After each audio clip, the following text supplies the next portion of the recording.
indi bagage yi. ati Aïcha.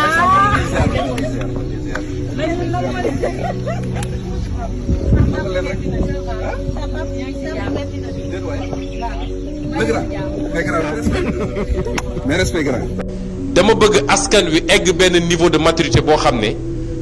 lii waral tey jafe-jafe mu xam ko ba kenn dootu ko divertir di ko dugal ci ay waxu caaxaan parce que nag ñoom dafa am loo xam ne ay nañ ci te askan wi il faut mu yeewu fi définitivement saa suñ ko jàppee ba njatt ko rek mu créé benn fait divers diw wax na lii diw dem na fii diw jàpp nañ ko fii ñu bàyyi nag li nga xam ne mooy suñu farata nekk ci ay débat yoo xam ne amaluñu njëriñ moo tax bu kenn askan bi bu mu nangu mook ñu divertir ko ku ci seetaan télé sax wala rajo ba ñu dugal la ci débat yoo xam ne amalul réew mi njëriñ changer télé nga dem seetaan fu ñuy waxee jafe-jafe réew mi parce que foofu lañ ci toll est-ce que askan wi xam nañ ni